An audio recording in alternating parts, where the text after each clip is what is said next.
We're all religious people. We all find something to put our faith into. Whether you believe or disbelieve in God, you still hold a belief that is contingent upon some degree of faith that you are correct. In this episode, I am going to challenge anyone who holds a belief, be it about the existence or the non-existence of God.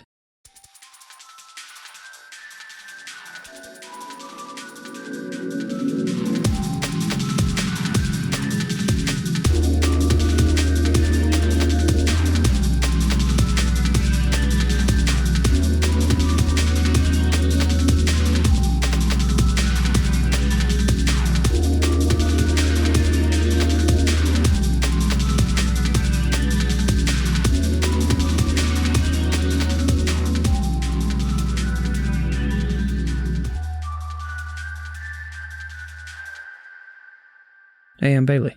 Hey, I'm Michael. And I'm David. And today is the day. Dun, dun, dun. It is time to dig into the atheists. We're gonna piss off half our audience today. We're gonna have to dig up that grave, pull out that rotting corpse, punch it in the face, put it back, and cover it back with dirt. Basically, yeah. Or like most of the modern world, well, a growing percentage of the modern world we're going to piss off. Right. Because there's actually been, fun fact, there's been a lot of studies in heavily Christian-based societies that because of its ties with kind of everything, including like government and whatnot, the amount of Christians has decreased due to that. Oh, yeah. I'm not... Because, I mean, as we spoke previously, doing stuff in the name of Christianity isn't always the most Christian thing, and it really pisses off a lot of people. Yeah. But that's not the focus of the day. Focus on you filthy fucking atheists. Yeah. We'll talk about the Christians in the next episode. And in the previous episode. Yeah. Check it out. It was pretty fire. Check out the problem of Christians, or also the episode coming out next week, where we will focus on where Christians in America have failed. But today, the topic is atheists, and atheism, more specifically. So up to this point in the show, we have primarily focused on Christianity and what that belief system proposes, reasons for belief, and answers to objections to belief. While I think Christianity is a sound belief system without many holes, it does have its flaws, primarily in its adherence, which we'll discuss more in the next episode. So today, let's turn the focus towards belief of atheism and evaluate that. Now, before I get into this, I want to make it clear for the ladies and gentlemen at home, I am evaluating in this episode atheism as an ideology, not atheists as in the people. Hey, I don't think David would really fall into 100% of the category of the things that I'm going to critique in this episode. But just like when we were critiquing Christianity in the previous episode and the next episode, you do not fall really in there. Maybe. I don't know. We'll see. I might fall into some of them. Yeah. But well, previously when we delve into issues with it or shortcomings of it, you usually don't fall into those. Just like David's not going to fall into the atheist ones.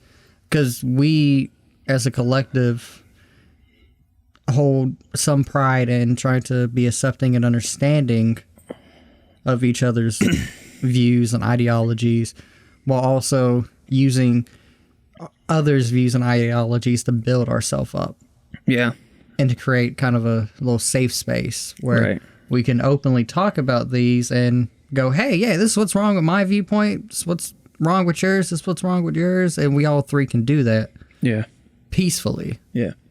Because we're not fucking dickheads. Right. But there will be some things that I'll have to poke the beast, the tiny, the hairy David man, and be like, David, what's the deal, David?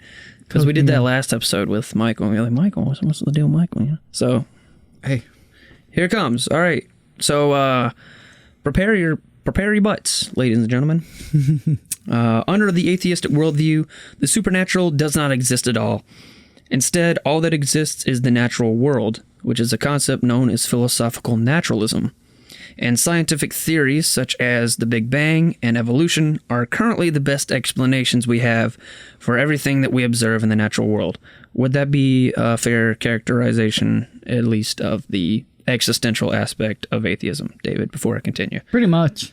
Okay. I mean, and it can dive deeper into like how you appreciate the natural world. Mm-hmm. Because I mean, like for example, I fall into some existentialist thoughts and whatnot, as we spoke with like in the episodes about beauty and everything. Right. Relating to that. Okay.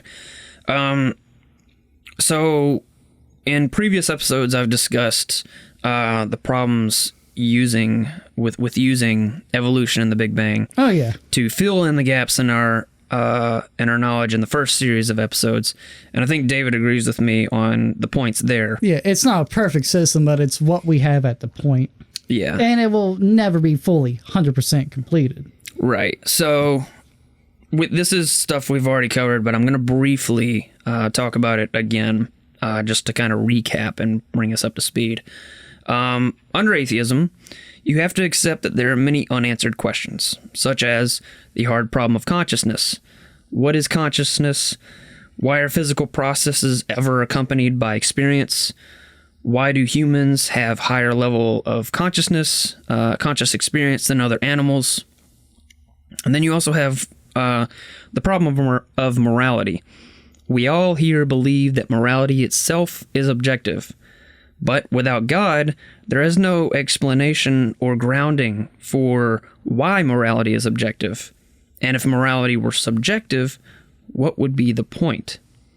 Supernatural phenomenon has no place in atheism because it shouldn't exist, and yet it does. Just look at the many paranormal investigators out there, or people who have claimed to have religious experiences. Who are you to say that all their experiences weren't real? Something happened. The question is, how do you explain it? And there's among other things, of course. So see our first series of episodes for the full rundown on that. My point is that disbelief in God causes more problems than it solves. When we turn away from God, we naturally turn to something else in its place. And in my experience with atheists, that thing generally becomes science or politics. And I will turn it over to David, as I've probably put a case for it. I mean, with most things, even a lot of religious people, it's strays straight into, as you said, like politics. That's true. And I mean, it does play a role in it. But it's something within kind of the physical world we can take a part of in that aspect. I guess what I'm getting at with that last statement is with atheists, they tend to turn to politics or science in a religious sense, as opposed, Christians obviously turn to God in a religious sense, but they do... Nominal Christians turn to politics as a religion of sorts. Yes and no. To reinforce their Christianity. So there's two ways that can go. Number one is like Christians, whether they're nominal or good-hearted, can turn to politics as an outward way of expressing their faith in a positive way. And then they can also, in a nominal sense, kind of idolatrize, you know what I'm trying to say. Make an idol out of politics, which we'll talk about later. Idolize. That's the one. But yeah, the point I'm getting at is any human is going to reach for some crutch, whether that's theism, anti-theism, drugs. And so when you take a higher power out of it, it allows them to more certainly focus on science or politics or economics, whereas a Christian, they have to usually badly attempt to balance them too. Yeah, and say with like science, I get why a lot of atheists turn directly into heavy on the science field because it provides an existential explanation for a lot of things. It has like the possibility of explaining, and you could be the person that finds like, oh, well, here's how this thing we didn't know about works, and it adds a little piece to the puzzle. Yeah. And also, it's kind of a retort towards certain Christian sects of older times that were very against, and this is more, any scientific growth was called witchcraft or whatever. This is not necessarily a Christian problem, more of a religion problem. Well, it's, for example, in America, we have a lot of anti-intellectualism movement. Yeah. And a lot of that's unfortunately... And we keep tapping into all the things we're going to talk in next episode. Unfortunately, that's heavily tied to religion. Yeah. Which it shouldn't be, because, I mean, like, if you should want to learn more about your religion or want to learn more about something, you should be doing research upon that, and that might tie into science, that might tie into history, that might tie into any subject matter. Right. Yeah, and just don't blankly state something you read on fucking Reddit as fact. Yeah. Atheists or Wikipedia. Y'all really bad about that. Yeah, or Wikipedia. Look at the sources first. Yeah. And another thing I've noticed atheists really do is pick apart at a religious person's shortcomings. Mm-hmm. But the same shortcomings aren't necessarily as evenly picked at for someone that is atheist. They'll blame something else.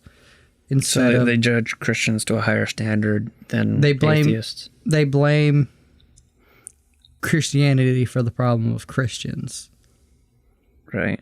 And with atheism, they can't do that, so they usually avoid it. Yeah, because it's easier because there's something unifying with religion. They're like, oh, they believe in this, just the basic fundamentals. Where atheists, as like you were showing me a video, there's like different branches, technically like different ideals behind atheism. Mm-hmm.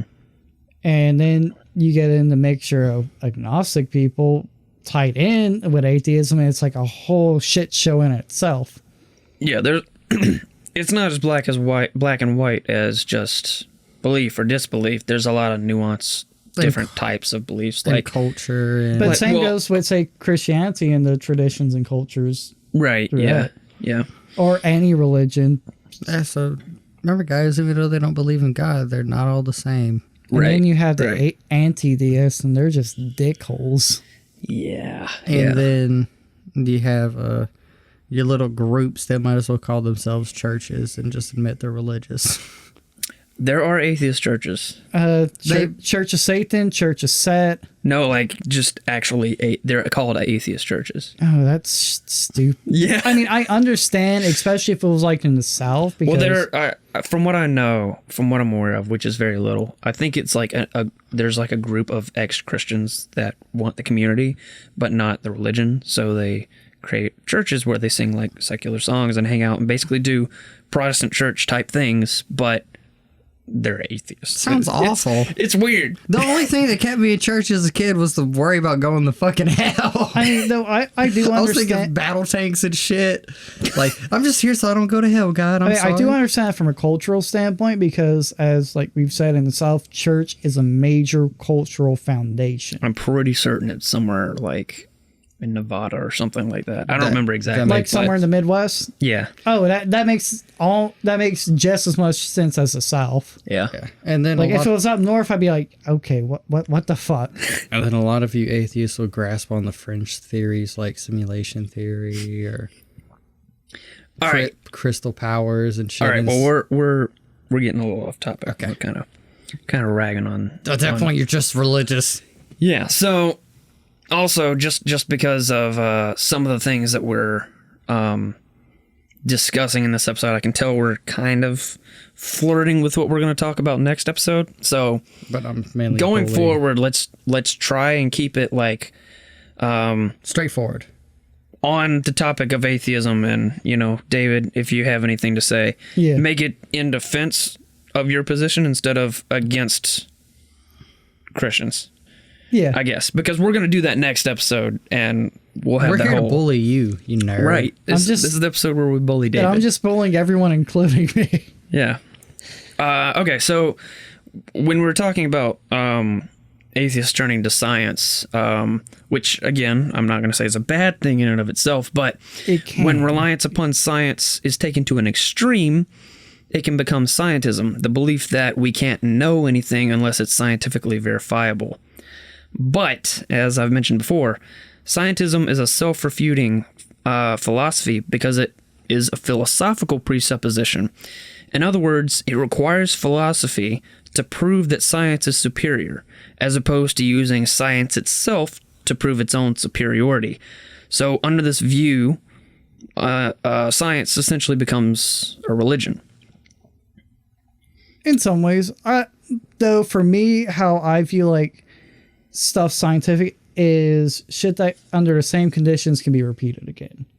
Right. Because with that, if it can be repeated in the same conditions, that's verifiable fact. Right. Well, I'm not saying that that's invalid. What I'm saying, and this is not really something that I think you're guilty of, but a lot of atheists think, like, for example, when not obviously not you, but when I would have a conversation with another atheist, they might not accept philosophical proofs for the existence of God because the only knowledge that is acceptable to them is science. If you can't prove that God exists scientifically, they don't care.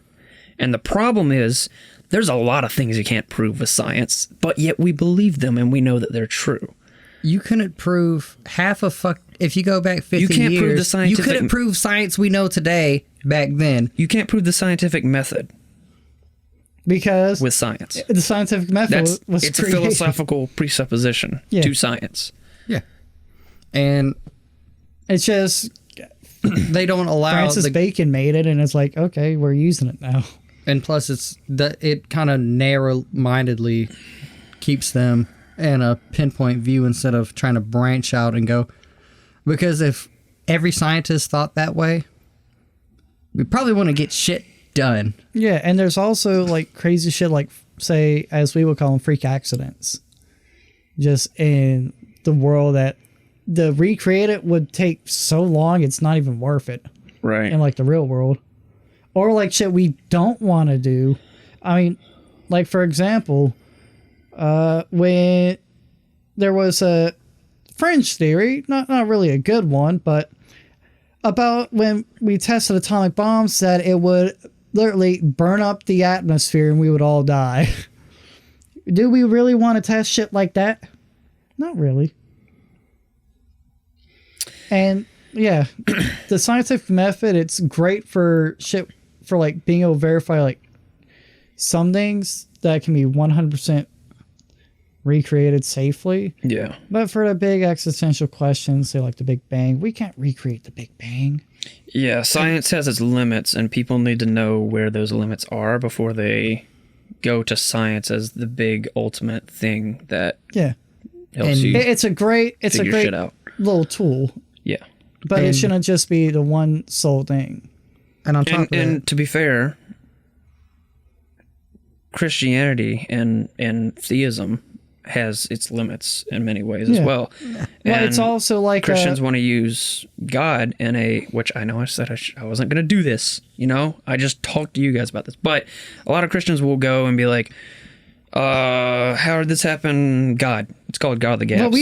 Well, we talked about that, but the thing is, there's a limit, and I mean, technically, in one sense, I would believe that they're right, because yes, to some degree, God is the explanation if you reduce it down enough. But that's but like what saying, happened after he set it in motion? but still, you have to know that there are limits. I'm not going to say that God is limited, but what I'm getting at is you shouldn't always just turn to a religious answer. Yeah. It depends on the scenario. Well, bringing back like our how the world was created, like God created it, but how did he? And what happened after he created it? Yeah. And it's like saying, hey, how did he die? Natural causes. Well, shit, if you get shot and you bleed out, technically your body naturally shut down. Every death's a natural cause. Yeah, it doesn't answer the question. But what a lot of people need to remember is the people who are conducting science or teaching are people. We are imperfect. So there are going to be imperfections in science and in any fucking thing. Yeah, and not to, So science is not bulletproof. and also how there have been tons of quote unquote scientific research done to basically be propaganda. Yeah, Like the doctors and scientists saying, "Oh, smoking's good for you," back in the 1960s. Oh, right, you have a baby in your stomach and you're nervous. Smoke a cigarette. It'll calm both you and the baby down. No. yeah, people love to forget shit like that. Yeah. the last thing. Everything's biased, and with humans, there's always a price for One your last morals. thing about a limit of science is that it can tell you what is, but it cannot tell you what ought to be. So it can tell you scientifically this is what happens, but you can never derive a moral view out of that. That has to come from some other place. Yeah. So That's something either you have to ponder or Yeah.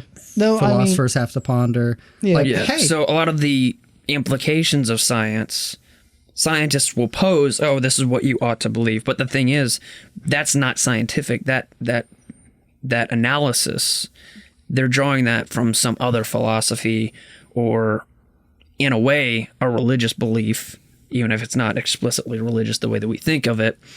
It is some intrinsic moral or whatever they're drawing upon, whatever their fundamental worldview is, to funnel that theory through. Yeah. That makes sense. That was really vague. Like but when- like- hopefully it makes sense. like when you're thinking of procreation, yeah, science can go, hey, yeah, man, woman, make baby. Man like woman because of this, that, and the other.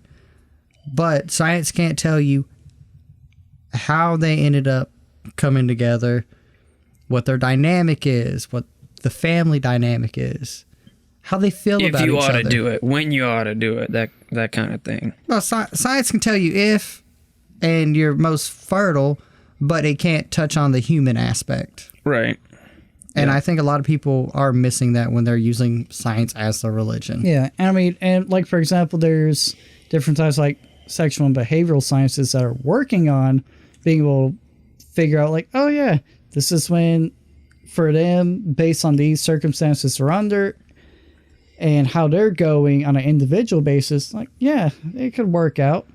But it's such a touchy and kind of taboo topic, and trying to break those down, though it's also, it falls into, should we even do this as science? Right. Because I mean, there's been a lot of experiments, And then there's ethical science, like ethical questions, like, can we do this as an experiment?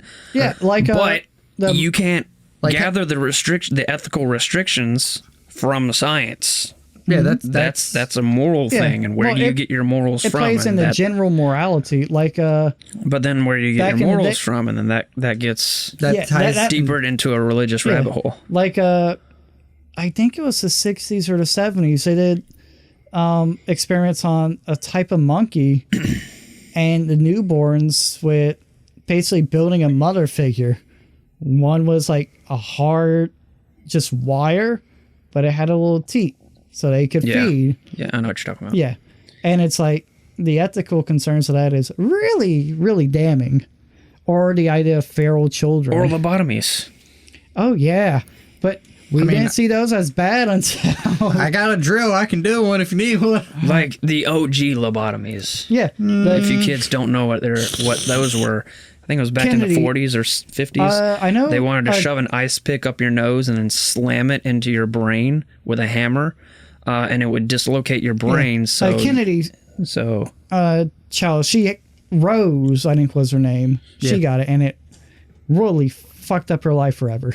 Even more Yeah. than it was already going to be fucked up. yeah. Yeah. I mean, she was a Kennedy. Most of them at that time died from gunshots. Rip. David went there. Had to do it. And then fun fact, Kennedy is part of the anti-vax movement now. Wow. I'm not even kidding. Just remember, They all were just trying to get ahead, but they all took one to the head. Wow. All right. You On guys to are the making next jokes. topic. All right, next thing. So here's the crux of atheism. Atheism is essentially an ambiguous disbelief system. So how exactly should we define it? Should atheism be defined literally as the belief that God does not exist? Or should it be defined as the lack of belief in God? This may sound like semantics, but it's an important point to make. So, David. The hardest question. Yeah. Would you define atheism as the belief that God does not exist, or would you define it as a lack in belief of God? For me, I would go heavily on the first one because a lack of belief, even like a lack of belief could still have a tiny little sliver of hope or belief. You're just lacking basically think of it like a percentage part. You might have 1% belief, but you're lacking the 99%. Where like God does not exist is all the way on one side. Where say, what's the term? Agnostic atheism? Yeah. Agnostic atheism, before you screw up the definition, because I know you're about to do it. Yeah, I was going to hope for you to... Yeah, I'll cover you, don't worry. It's basically, if you ask someone the question, do you believe in God, they're going to say no. Do you know God exists? Yes. The response is, yes, I know God does not exist. That is going to be an atheist. If you say, do you believe in God? No. Do you know God exists? No. So an agnostic atheist is going to say, I don't believe in God, but I don't know that God doesn't exist. And that's why because me and David were talking about this earlier before we recorded.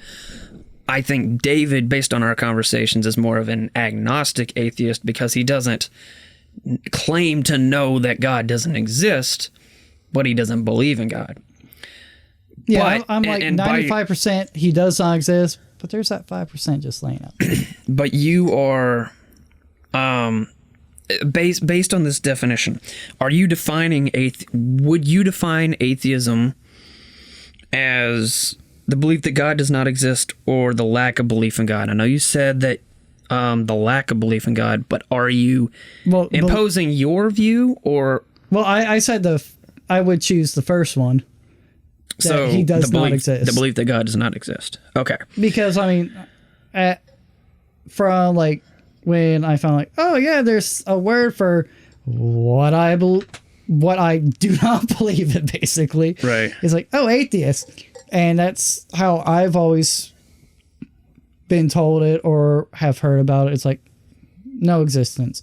When you die, you go into the void, or what, figuratively. Right. So my position in this episode is that atheism, as defined as the belief that God does not exist, is an absurd position to hold with any degree of confidence. So let's talk about the Hunter dilemma. This is the ultimatum of belief. This is I've got two pictures here in our outline, which I will verbally describe. Hopefully, if my eyesight can help me. Quick question. What's that? Can we possibly put a link in our description of the pictures? Well, these pictures are actually taken from a video that is in the sources. Oh shit, tying it together. So, yeah. All right, so basically, we have scales of belief. Typically, we think of kind of belief on a scale of 0 to 100, where you have at 0 there's no belief, and 100 there is belief. So typically atheists will think, belief in God, either you're at 0, which means you don't believe, or 100 that you do believe. And that's kind of like a percentage of confidence. But in reality, and again, this might sound like semantics, but we're going to talk about it. In reality, it's a scale from negative 100 to positive 100. At 0, you would have an agnostic position, meaning I don't know. 100, it is 100% positive God exists. Negative 100 would be 100% positive that God does not exist. Now, both the theist and the atheist have a burden of proof. If one believes that God does not exist, what evidence is there to maintain this belief? So on our next photo thing we have in our slide is the burden of proof. So if you imagine that scale, where in the middle you have an agnostic position, on the right you have a theist position, on the left you have an atheist position.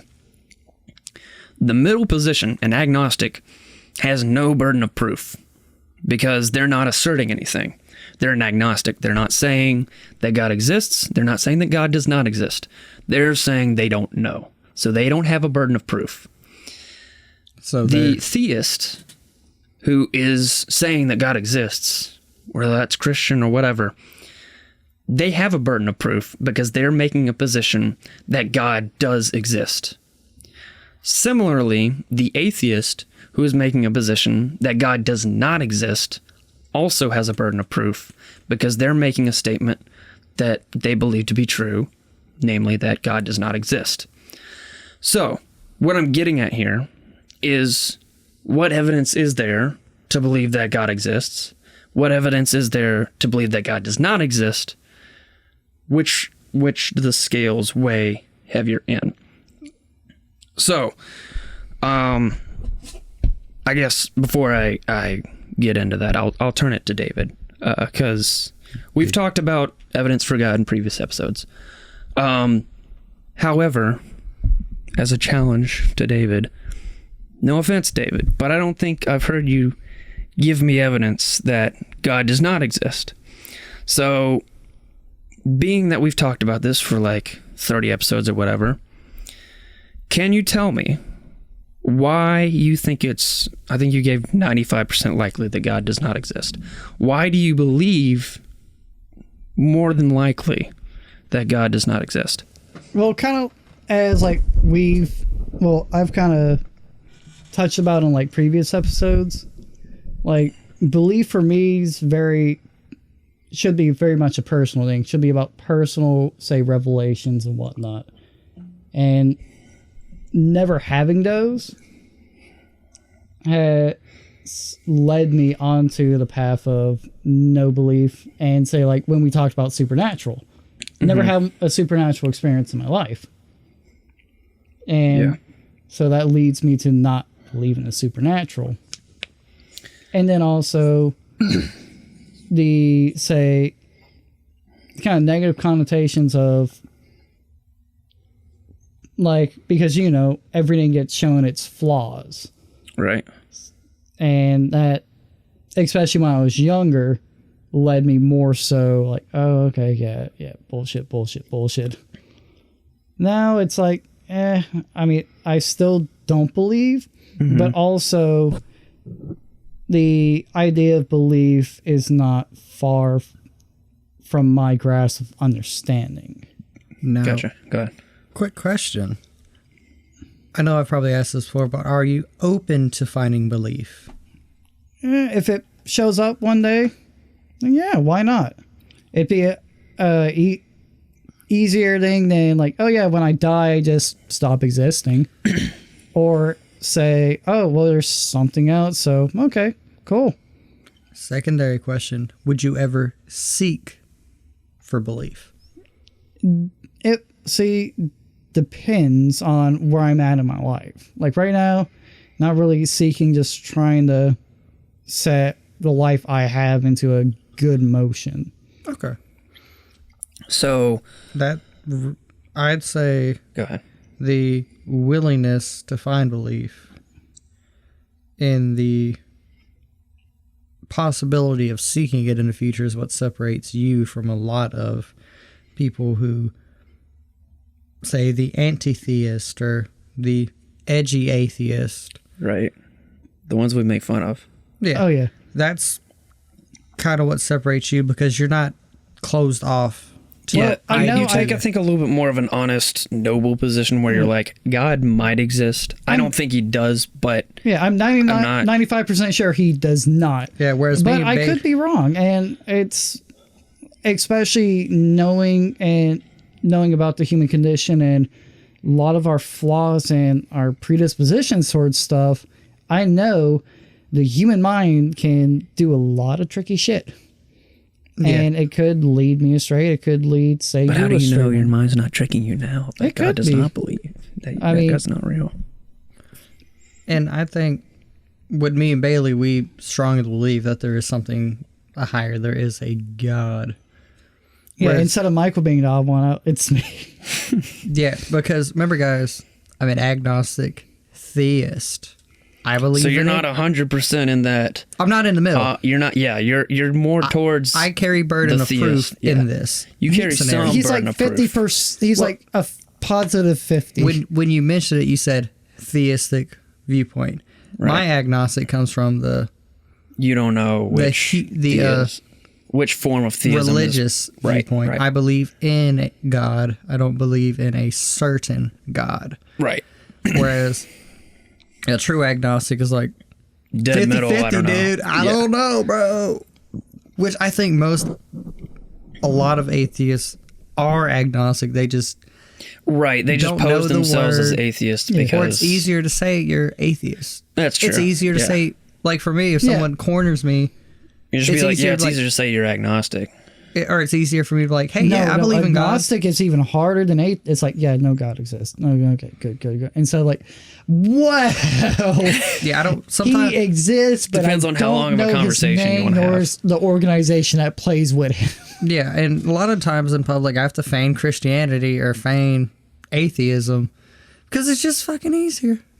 Which I think for a lot of people, that's what they do. Yeah. It's Yeah. easier to just not have a And conversation with also, someone you don't want as to have a I've conversation kind of with. said before, with having a atheist viewpoint, it's harder with the burden of proof because all the proof we could possibly have is human, and it's flawed. Yeah, I'll probably talk about that in a minute. But Yeah. back on the topic of burdens of proof, Yeah. I will go ahead and reveal super secret surprise. I was, at least when I was kind of going through this stage when I was younger, I didn't really have, I might have had one or two, I guess, supernatural religious experiences, I guess. Yeah, we've talked about. But generally speaking, I did not have very many at all. So that did leave me to wonder, am I just crazy? Am I just believing this, because whatever. Obviously, we've had this conversation, did the homework. I believe that I found evidence to believe, and we've talked about that in previous episodes. Yeah. But to me, obviously, after having these conversations and outlining it, what I know, that seems to point more in the theistic direction. So I guess what's confusing to me is, why are you so 95% positive that God does not exist?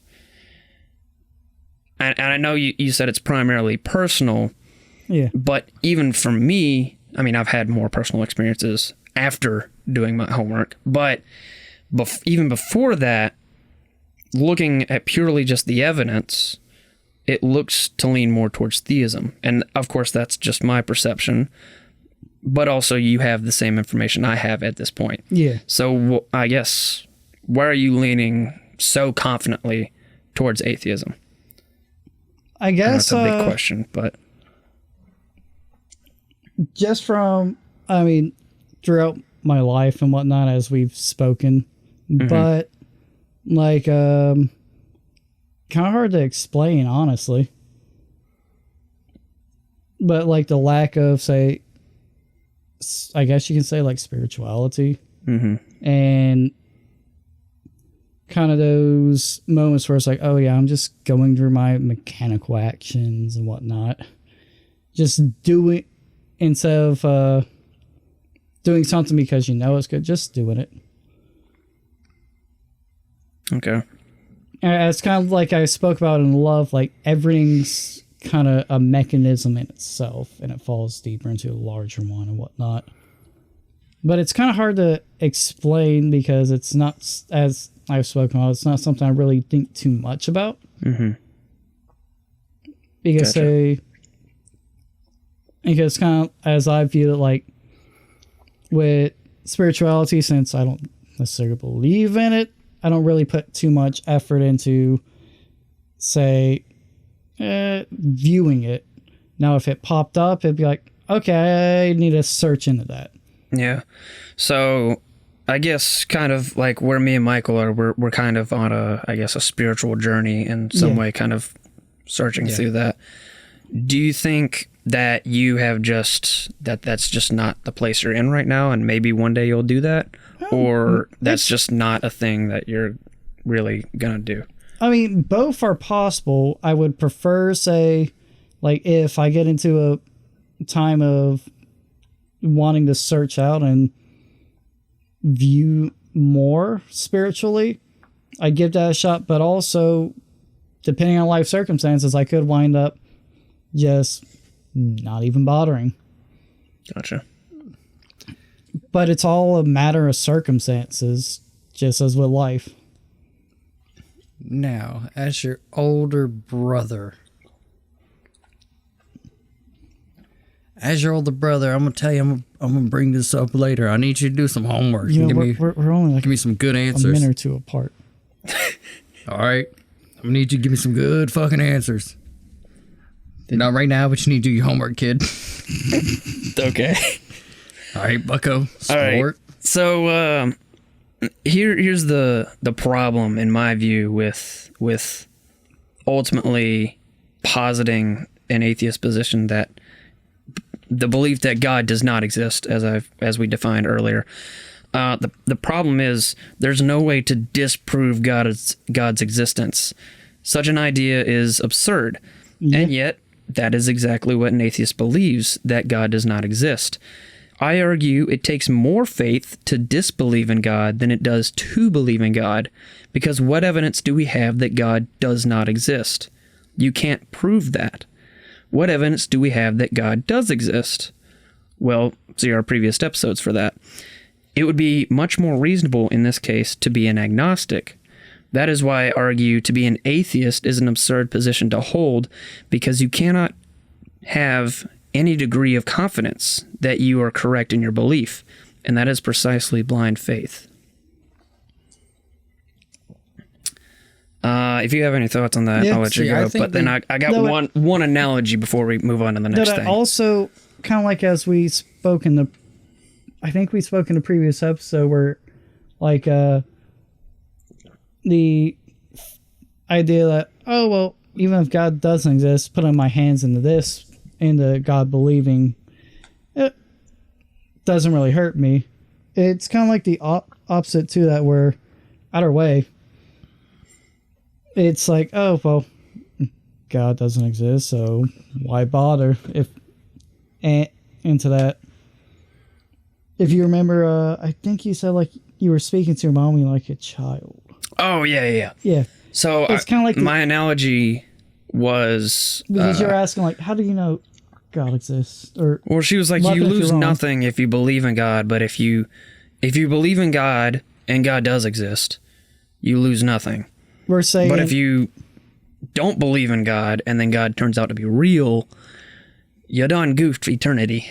Yeah, but say from an atheist, you have 0 on the table regardless in their viewpoint, and say in my viewpoint.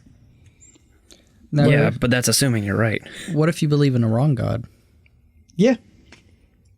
That's also something. That's a wrong interpretation of God. That's a rabbit hole that we'll talk about later. Probably in another episode. I don't have it listed out, but maybe we'll do it. Yeah. But also, we are taking this from a very it's theist mind point looking towards this. Yeah. Because we feel we have chips on the table to play. Right. And this is obviously a very philosophically evidential debate type thing. whereas we might just be talking past each other in terms of the way that we think. Yeah. Because in my mind, I'm like, okay, well, there's evidence for this. And in your mind, you're like, well, there's not evidence for this because my evidence is personal experience and your evidence is Like, philosophical proofs. And Like times where, say, like when Which I have both, but broke obviously my personal experience is not necessarily going to convince you, which is why I bring philosophical proofs. Yeah. like anytime I've had, say, a possible near-death experience, the void, as I like to call it, where like some people see like pearly gates or whatnot.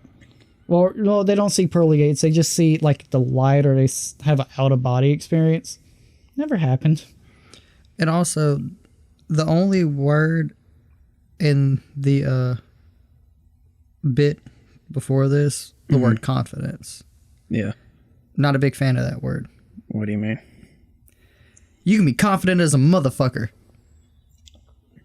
and have the fucking be in the wrong class, wrong question, wrong test. You don't even go to the school, but you confident as a motherfucker you right. Confidence does not equate to correctiveness. Well, what I mean in the context of that is personal confidence? based off of the evidence that you have. You have a degree of confidence that you are right or wrong. True. That's Yeah. what I mean in that scenario. It's not that like a cocky, like, oh, I'm right, Yeah. you're Yeah. definitely They'll wrong. play- It's like, based on say- what I know, Yeah, I think I might be right. Yeah, though, because as Michael, we've all met yeah, atheists who are overly confident. We've met Christians who are overly confident in a lot of wrong things. yeah, they'll And play so- a devil's advocate on, especially playing off of what Michael said, viewing it from a deistic standpoint. The evidence towards that plays towards a deistic mindset instead of just both the atheist and deistic. Because, I mean, who is it playing for? It's playing chips all on that table. Yeah. Yeah, and Well, both- that's the point. Yeah, it It makes- is because I'm prodding the David, the Yeah. atheist out there, to say, all right, we've given evidence for theism. Now give us evidence for atheism. yeah. And doesn't sound like there is much. Maybe some atheists will use like the problem of evil, but the problem with using the problem of evil is Is it instills moral absolutes, And which it's- is presupposing moral absolutes. Where do you get those from other than a theistic worldview? It's a defeater built into their position. And on top of that, it wasn't a fucking problem for, I don't think, any of us. Yeah, and that's why we talked about those episodes, thinking like, okay, well, maybe David can latch onto some of these and say, these are evidence for my position. Yeah. But he agrees that none of them are really good objections. Yeah, well, And it seems like, and it comes from, not from my viewpoint, but I was also raised in a theistic standpoint. I ended up becoming an atheist. Right. And I'm like, this ain't it, Chief. Yeah. yeah, and we never really had to rebel against our upbringing because it was just accepted. Gotcha. We were never also, one pushed of our parents away. did not care both our parents in their own ways did not care. Yeah. One was like, okay, you do you, and the other one was just too fucked up to do anything. Yeah. All right. So I have. Did you have anything else to say, or I have an analogy I want to make before we? I got Wrap up. one more thing All right. Go ahead. about, at the end of the day, if you ask an atheist to prove God isn't real, or to prove that God is real, it's usually going to be a personal thing or a theological thing, etc. Same thing where if you ask a Christian to prove God isn't real or to prove God is real, it's going to tie a lot into the personal experience. And I think where me and David similarly travel is we view spirituality and religion as a personal experience, where a lot of people view it as an external experience. Right. Yeah. I can, for me, if you were to ask, why do you believe in God? I can give you personal experiences. Yeah. But my personal experiences might not necessarily convince you, which is why I brought philosophical proofs And- that we can yeah. all agree with in many ways. So, I mean, I can give you personal experience. I can give you philosophical proofs. I can give you in some ways, scientific proofs when it comes to like the supernatural and stuff. Like paranormal episode where I had scientific evidence proving something supernatural. So, I mean, I can play, however you want me to play. But at the end of the day, I think it's more of a psychological thing. Your psychological disposition, either you were likely to believe or disbelieve, and it's kind of just up to where you are in life and a lot of other complicated factors. So, I mean, I'm not trying to trap David in a corner because there are a lot of other psychological factors that play into it when it comes to belief or disbelief. And it ties into the problem of belief in and of itself.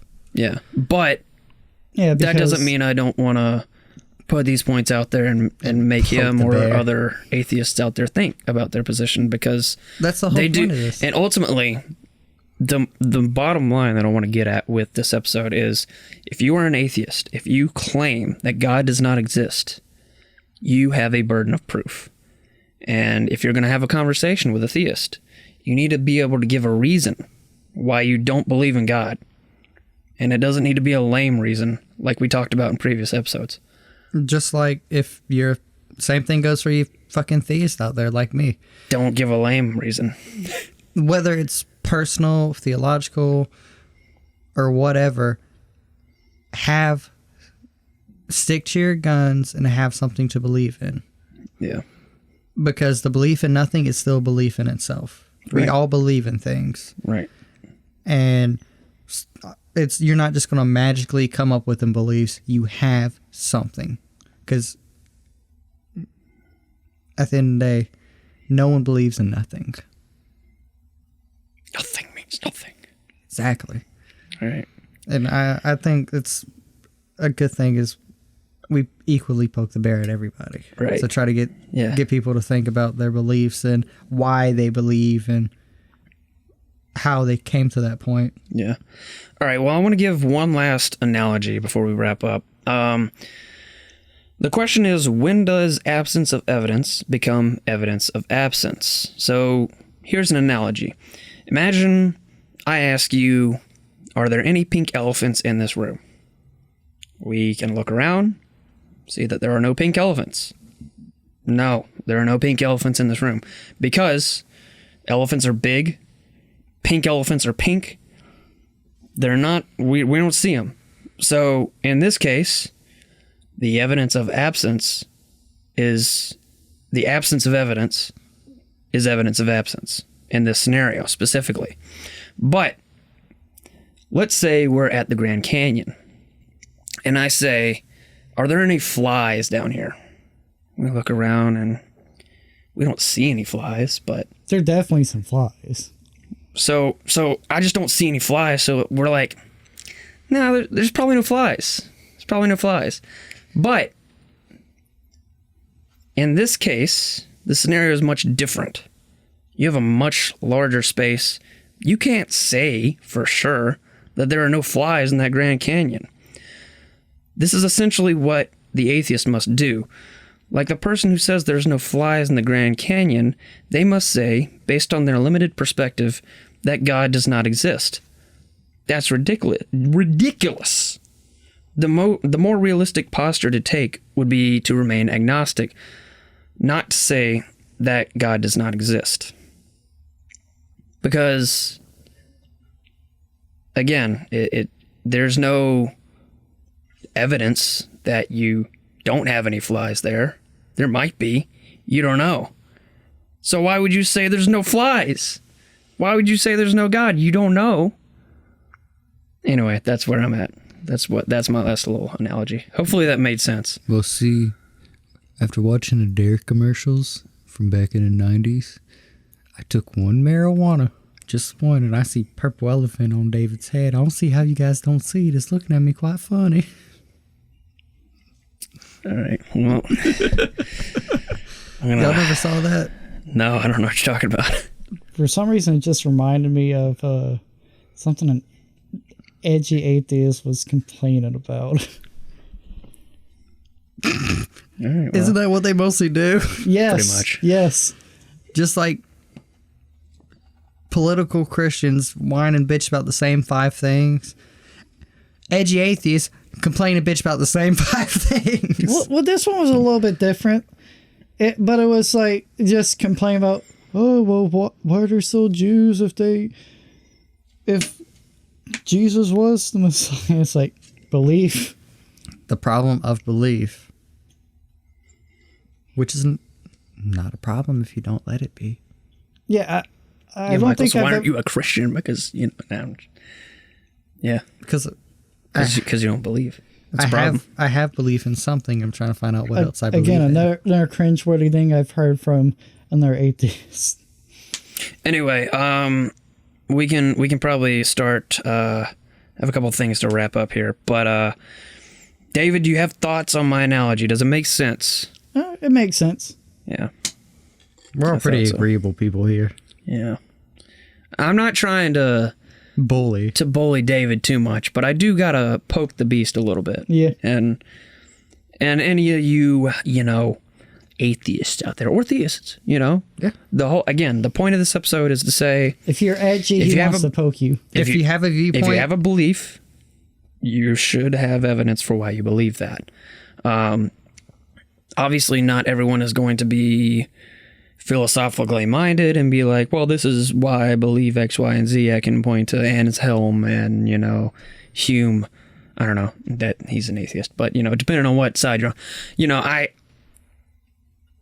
basically what I'm getting at is be able to communicate with other people what you believe and why you believe it. And also with a philosophy, I've noticed at least a lot of like the ones I found with the atheists tend to stay more towards like the human mind.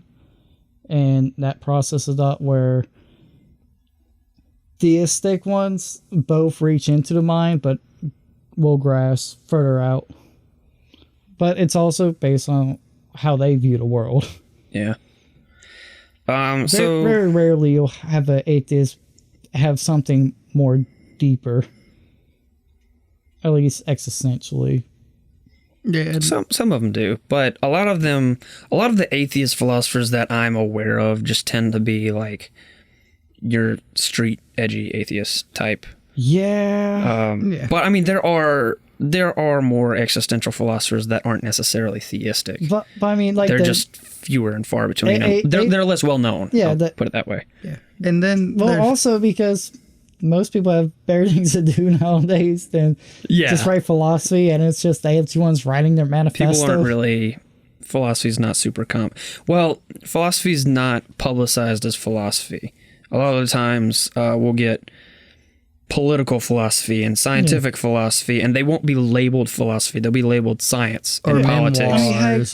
Karl Marx had some great things to say about, as I've probably said this before, but about like the human work. Like you feel better when you build a whole thing than just a little part of something. To say it short. Yeah. And it's like, yeah, we can get with that. And then people tie edgy politics into it. And also, I think a big problem in the modern world is there's just as many nominal atheists as there are Christians. They're not atheists because they think and they have a belief. They're atheists because they don't take the time to figure out. Just like there's Christians that are only Christian because they don't take the time to think for themselves and to build up that house off them bricks. They're just stuck with the foundation. And so build a house in sand instead of rock. And so what I'm getting at is you might be one of them nominal atheists, you might be one of them nominal Christians, you might be nominal at anything. But search in yourself, ask those questions, and figure out why you believe the way you believe. There's no reason to be nominal in the modern era. Right. So, a couple of conclusions. Naturalism, like scientism. Sorry, that was David's dog being a dog. Naturalism, like scientism, is self-defeating.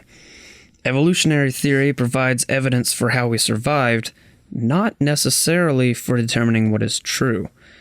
So any assertion posited by evolution, say for morality or the truth of evolution, would be self-defeating because evolution is primarily concerned with survival, not truth. If your view is not concerned with what is true, why believe it? It is easy to attack aspects of a belief system. You could find problems with Christianity all day long, and many have, including us. But what I find more important and relevant is this. If someone deconstructs a particular belief system, what do they reconstruct in its place? I argue that atheism as a worldview is not capable of explaining enough due to holes in its worldview, as we discussed before, and philosophical naturalism reducing existence to mere matter and deliberately cold and depressing. But let's give atheism the benefit of the doubt, though. Let's take it to its logical conclusion. Suppose that there are natural explanations for everything that occurs in the universe and that there is no God. Then what's the point of existence? That's the point of atheism. There is no point. Not objectively, at least. The point is to live your life to the fullest and find your own purpose, which is all well and good on the surface, but what if you fully live out that worldview? What happens when you achieve everything on your bucket list? You'll just add more things to the list, remain unfulfilled, rinse and repeat. Under atheism, existence is an absurdity. Scientism attempts to explain away everything, and as C.S. Lewis says, quote, "You cannot go on seeing through things forever. The whole point of seeing through something is to see something through it. It is good that the window should be transparent because the street or the garden beyond it is opaque. How if you saw through the garden too? It is no use trying to see through first principles. If you see through everything, then everything is transparent. But a wholly transparent world is an invisible world. To see through all things is the same as not to see." End quote. This is the goal of atheism, to see through everything and therefore to see no longer. Now tell me, why would someone adopt that belief? Because life's a trip, and being able to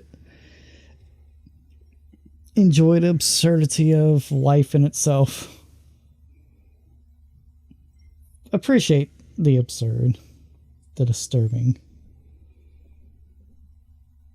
And also, I guess also with atheism, kind of, it does fall into that, well, everyone just gets a happy fucking ending, but you see so much bad shit down here. So, oh yeah, we just go into the void. Good. It can fall into that mindset, as I've noticed a lot of atheists do take that. Like, oh yeah, well, this person lived a shitty life, and this person lived a good life. That's absurd. Into the void they both go. Well, there's two things there. Number one, where do you come up with your concepts of good and bad from? Two, if you are taking atheism to its logical conclusion, there is no point in us existing. We're just kind of an accident. Yeah. And it doesn't really matter what you do, whether it's good or bad, because you're an accident on a space dust rock, and it everything's really meaningless if you take atheism to its fullest extent, to the fullest conclusion. And yet, we're all here trying to find meaning in it. No, I mean, same could be said with the once saved, always saved crowd, or the predetermined fate. Well, even with that, there is at least some degree of meaning. Now, granted, but determinism is a terrible view. But what you do with your life's meaningless, because in the end, you end up in the same place. But there's still a little bit more existentially. Yeah. There's a little bit more to it. Now, granted, it's not much more to it. I get what you're saying. Yeah. But at least they have hope that, even if somebody believes once saved, always saved, at least they have existential hope for the afterlife. And atheism, you got this life and there's nothing else. See, and then it goes back to the moral issue, the question of where do these morals come from, which we've talked about a Yeah, million we times. talked about it but culturally, and it could play with some bit of evolution. Because, like, not killing each other is good for propagating the species. See, I think the end goal ties into the two schools of nihilism. I can't remember their exact name, but I know everyone here's watched Rick and Morty. of course. Rick's we have fucking miserable because IQs. nothing means anything. Yeah. So he's just Because gonna, he's big brain. He he's takes just- it to its logical conclusion. he's just going to do what the fuck he want, even though he's still going to be miserable. Jerry's fucking worthless. He's the But you know other what the school. fuck he's going to do? He's going to get up. He's going to go to work. He's going to bang his animated wife. Go to his job that he sucks at. And he's going to do the fucking best and try as fucking hard as he can. They're both nihilists, but they're opposite spectrums. So what you're saying is Yeah. David is Jerry. And the school of thought is very similar. Make it Yeah. the best. Make the best of what you have instead of being miserable about it. Because what's the point of being miserable if it doesn't matter? Yeah. Because being Well, it miserable... doesn't matter. Well, being Why mis- should you care? Because I'm gonna drill you on. I'm gonna drill David on the moral because thing too. you care because you have an emotional attachment, which is due to your moral standpoint, Where does that come from? as they would say, culturally, and tied into evolution. But evolution is Correct. aimed at evolving, not necessarily truth. So Well, Drew, why should you evolution- believe And- that your morals are true? Because we evolved. Your morals could be wrong. Yeah, they very well could be. I mean, as, well as could we be. talked about, There's a lot of things. But you really, really believe that they're not wrong. You really believe it's probably bad to rape somebody. well, that's, And it probably is, actually. well, because we're not fucking animals. Right. Because we have evolved to the point of a society. In a Yeah. society, Yeah. there are laws. Even in anarchic conditions, there are predetermined laws that no one fucking breaks, or else there's retaliation. We do not commit crimes due to the worry of morality. We don't commit crimes due to the ideal of retaliation. Okay. yeah. Because, I mean, like, if murder was legal, I would have killed 10 people today. Not thought a second thing about it. Just do. Because it's perfectly fine. and you have probably got murdered today, too. Yeah. You heard it first. Yeah. I mean, I would have definitely got murdered. and like, as we've said, like, I only got 7 shots in my when gun. looking- You are going to get put on a yeah, list. when Good. looking at previous, like, civilizations, they had a lot of fucked up shit they could do. It was okay to fucking sacrifice people and rip their fucking heart out. But it turns out sacrificing people, It's kind of bad for morale. yeah, kind of bad for keeping people together. Yeah. Well, we've had this conversation about morality before, so Yeah. I'm not gonna. Yeah, let's not- I'm not gonna drill it too much, but I think that's one of the things that theism accounts for better than atheism. It does. Yeah. But it's also, with theism, there's kind of, it laid out like, yeah, here it is. Where with There's an atheism, it's like, we got to figure this shit out. Where's the pieces to the puzzle? And the edgy atheists take that to the extreme and just be shitty people. Yeah. Like, we're superior. No, you're just That's, shitty. yeah, that's what they sound like. Guys, there's no God. No Wow. God. All right, stop it. But yeah. You're being mean. We have atheist listeners, No, probably. I loved how I don't give a Michael fuck. pulled the atheist card and had to pull the Rick and Morty. Yeah. All right. I haven't watched that show since like the second season. So- it's like a technical name, so that's the only way I can explain it. Let's Jerry wrap and up the our Rick. thoughts. Do we have any final thoughts before we end this one? This is with life. Concluding thoughts. Any belief in which you are 100%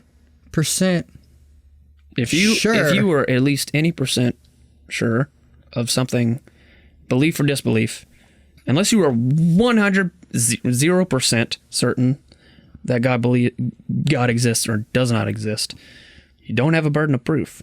But if you have even the slightest belief, which is pretty much everyone, almost no one is 0% dead in the middle agnostic. Almost no one.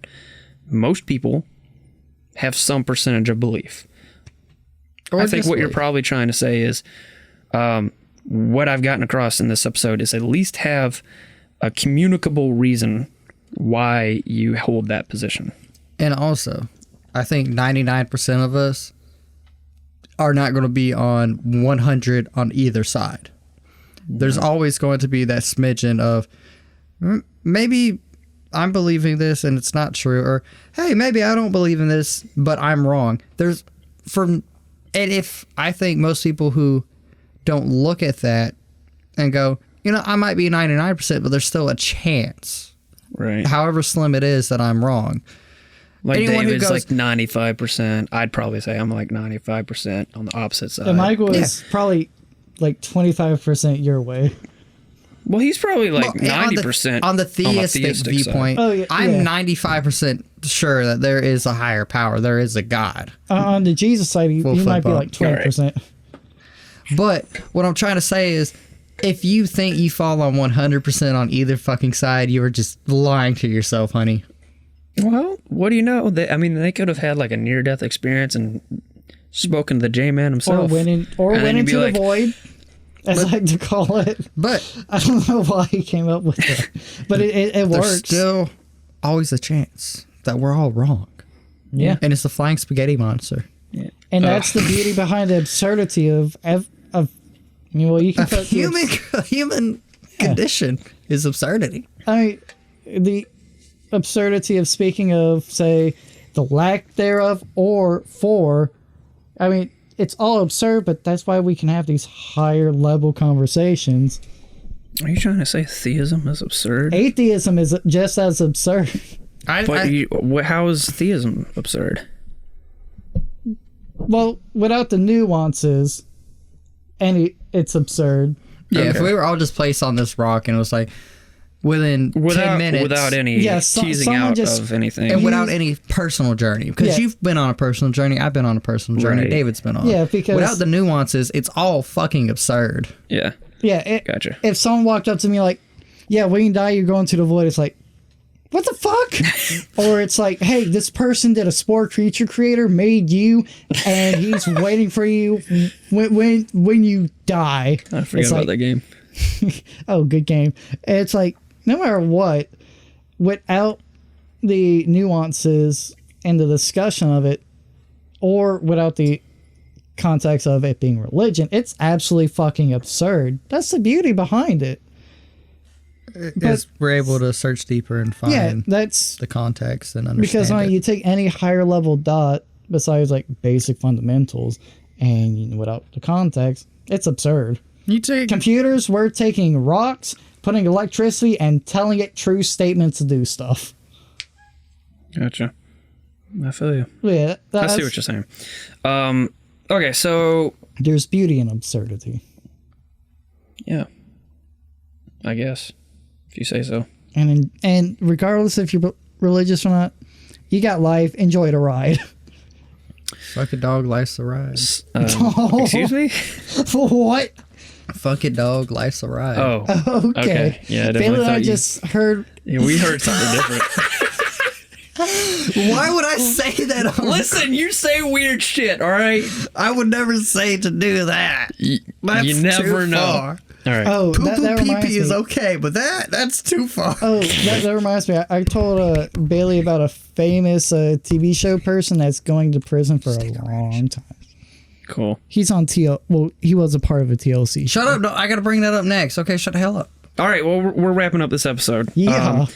If any of what I've brought up in this episode has interested you, my phone went to sleep. Oops. Sorry. Great. Convenient. Thanks. You may want to read the second chapter of William Lane Craig's book, Reasonable Faith, for more. The chapter is titled The Absurdity of Life Without God, or check the other sources I've listed. Now, I know I've been really hard on David in this episode. That's I've bullied okay. him. I still love you. But next week, we're going to flip the script and talk Again. about issues with Christians in America. Yeah, Yeah. yeah, you filthy motherfuckers. You join in next time. I will join in and have a few words We're for gonna bully these nerds. I know. Some people. We bullied everybody. Time to bully. Bully or be bullied. It's a bully or be bullied world. All right. Well, anyway. It's been real. It's been real. It's been fun. It's been fun. It's been real fun. It's been real fun. On this episode of Facing the Gates. On this episode of Facing the Gates podcast. And we will see you guys. And we will see you guys next week. Next week, Monday, 6 a.m. Wake up at 6 a.m. As soon as the episode comes out, you're going to love it. Play that shit once and put it on mute and leave it playing on your computer all day. Yeah, we need to rack up them plays. Send it to a friend if you like it. Yeah, and post it on Pornhub. Don't. Why not? You gotta reach people through all. Because I want to get the views. You can't put it on Pornhub no more because they have to verify shit now. Yeah, I'll make an account and I'll and get the verified. DMCA strike. Put on xnxx.com. I want to get credit for when people listen to our beautiful words. So listen to it on the approved platforms. Not Someone's Pornhub. gonna put 20. Pornhub's not one of them. 10-second clips. All right, the end of the episode is now. We're done. We've rambled on for eons. Thanks for listening. We love you. Goodbye. Goodbye. Check out my Pornhub page. Stop.